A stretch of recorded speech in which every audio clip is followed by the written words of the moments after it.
दररोज सकाळी उठून हा छोटा मुलगा एकटा शाळेच्या दिशेने निघतो.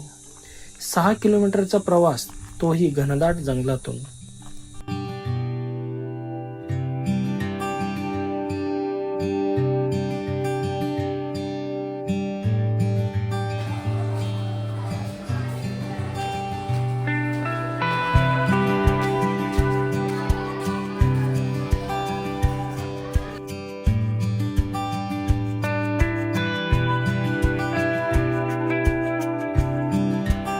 हे जंगल साधं नाही. इथे बिबट्यांचा वावर आहे, हिंस्र प्राण्यांचा अधिवास आहे. आणि या जंगलातून जाताना प्रत्येक पाऊल हे बेबीसाठी धोक्याचं आहे. पाऊस असो, वादळ असो किंवा उन्हाचा तडाखा असो, पण बेबी थांबत नाही. कारण त्याला माहित आहे की शिक्षणच त्याचा मार्ग आहे. 6 किलोमीटर चालून थकलेला हा बेबी पण चेहऱ्यावर हसू ठेवून तो पोहोचतो.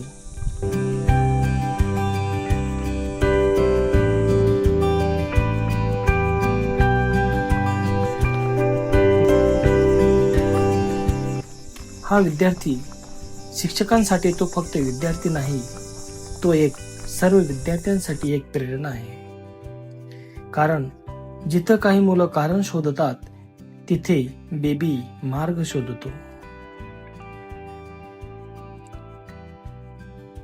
बेबीच्या डोळ्यात एकच स्वप्न आहे, मोठं व्हायचं, काहीतरी बनायचं आणि आपल्या आईचं आयुष्य बदलायचं.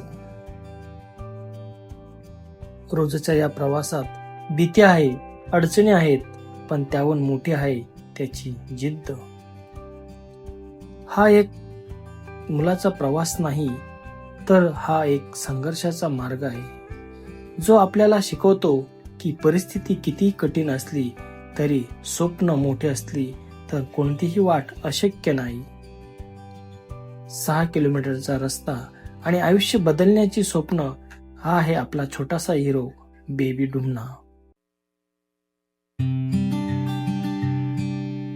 शाळा गाठण्यासाठी बेबीला रोज 6 किलोमीटरची पायपीट करावी लागते. पण हे 6 किलोमीटर साधे नाहीत.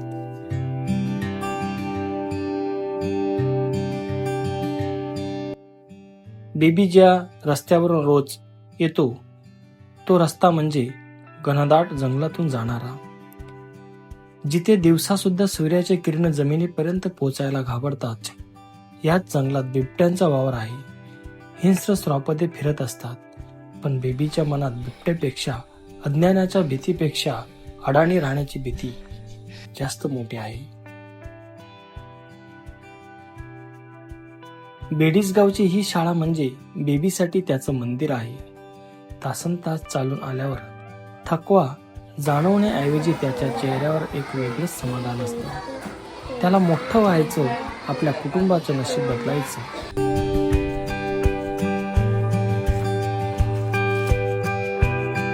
रायगड जिल्ह्यातील कर्जत तालुक्यात वाघणीजवळ असलेल्या उंच डोंगरावर एक छोटंसं गाव वसलेलं आहे, वाघिणीची वाडी. पूर्ण दम लागलेला आहे. आता एवढ्या वरती हा मुलगा कसा चढतो हे खूप जिद्दीचं आणि चिकाटीचं आहे.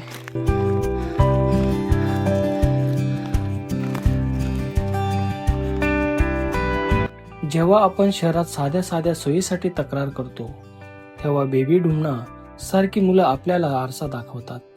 वडिलांची सावली हरवली असली तरी शिक्षणाची जिद्द त्याला सावली देत आहे.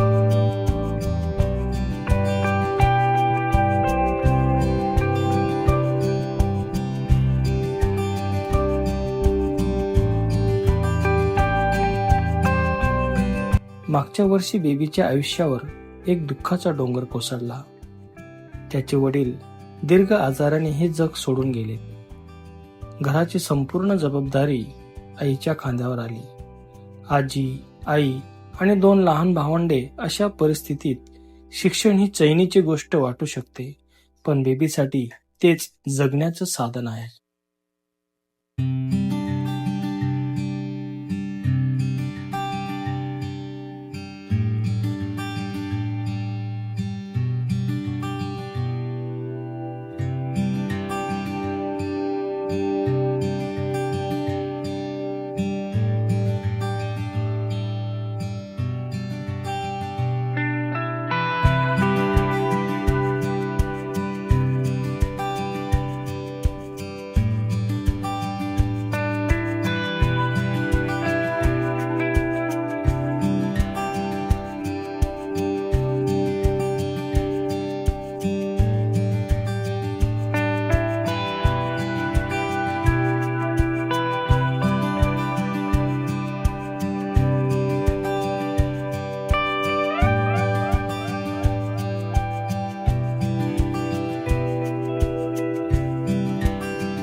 तर जेव्हा तो अशा जंगलातून एकटा येत असतो तेव्हा असे जंगलामध्ये असे पाण्याचे छोटे छोटे असे काही साठे असतात. त्या ठिकाणी तो आपली तहान भागवतो.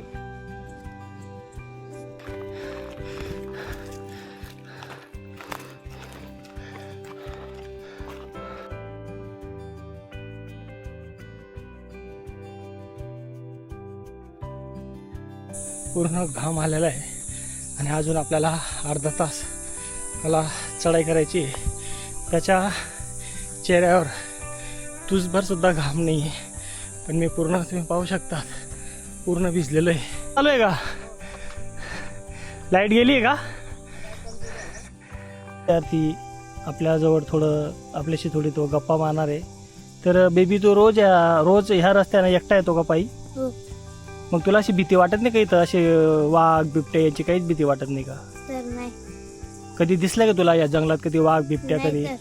मग काय दिसलंय तुला आतापर्यंत त्या जंगलात? माकडे दिसले. माकडं दिसतात. सर वडील नाही.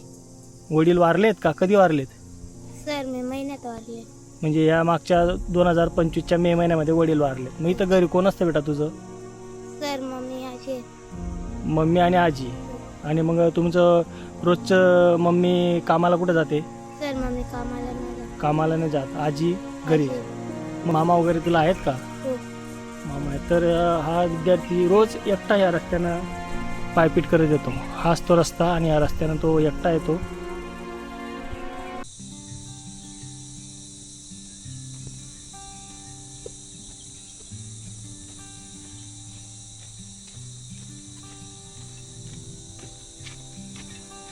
तर असा हा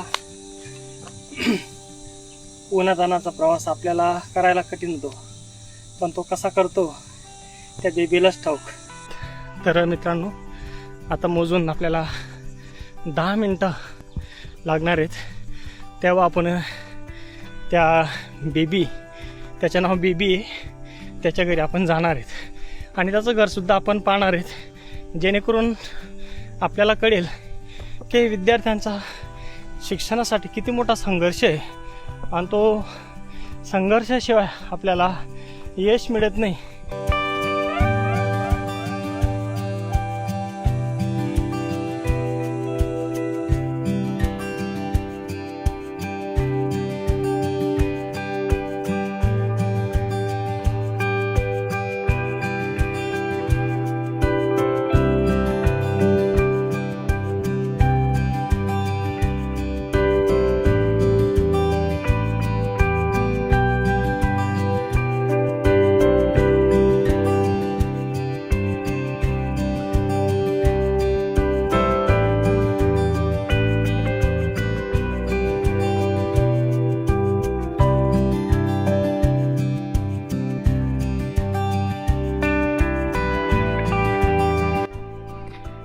तर ही प्राथमिक शाळा.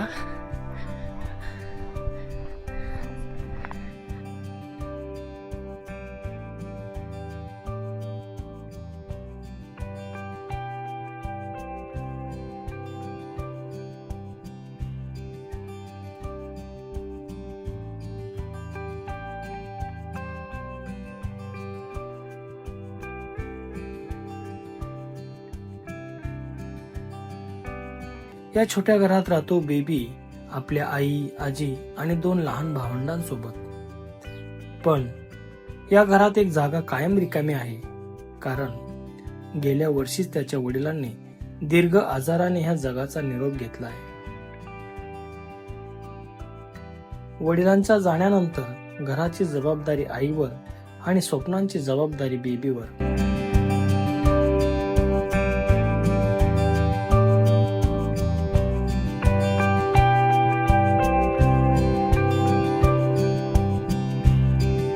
बेबीचं गाव आणि हा बेबी आपल्याला त्याच्या शेतामध्ये आपल्याला घेऊन गेला होता.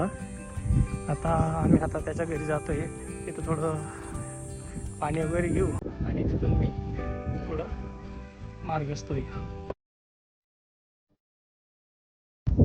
तर ही रायगड जिल्हा परिषद प्राथमिक शाळा वाघिणीची वाडी या ठिकाणी बेबीचं प्राथमिक शिक्षण झालेलं आहे आणि पुढील शिक्षणासाठी तो आता सध्या 8वीला आहे. बेडीसगाव या ठिकाणी तो शिकतोय. तर मित्रांनो, अशा प्रकारे आपण बेबीचं गाव आपण पाहिलंय आणि बेबीची जी शिक्षणासाठी जी त्याची धडपड आहे, ती धडपडीला खरंच आपण सलामी देतो. तर त्याचं शिक्षण असंच अखंडित म्हणजे खंड न पडता ते चालू राहण्यासाठी आपण त्याला जेवढं शैक्षणिक मदत आपण करू शकू तेवढी नक्कीच करू, जेणेकरून त्याचं पुढे शिक्षण हे असंच चालू राहील आणि तो काहीतरी करण्याचा प्रयत्न करेल. तर भर उन्हामध्ये आपण बेबीच्या गावाला आपण गेलेलो होतो आणि पूर्ण गाव आपण त्याचं पाहिलं, त्याचं घर पाहिलं. त्याच्या घरामध्ये त्याची आई, त्याची आजी आणि 3 भावंडे आहेत आणि त्यांचं उदरनिर्वाह म्हणजे त्या सगळं गावात मोलमजुरीचं काम करतात आणि मागच्याच वर्षी त्याचे वडील हे दीर्घ आजाराने ते वारलेत. त्यामुळे त्यांचं पूर्ण कुटुंब हे उघड्यावर पडलं. म्हणजे वडिलांचं छत्र त्यांच्यावरून गेलं. आईची खूप जिद्द आहे की मुलांनी शिकायला पाहिजे, चांगलं शिक्षण घेऊन त्यांनी चांगली नोकरी वगैरे करायला पाहिजे, असं त्यांचं स्वप्न आहे. पण ते स्वप्न साकार करण्यासाठी नक्कीच ते प्रयत्न करतायत. वाघिणीच्या वाडीचा हा ढाण्या वाघ उद्या नक्कीच काहीतरी बनून दाखवेल. जिद्द असेल तर रस्ता कितीही खडतर असो, ध्येयापर्यंत पोहोचता येतच.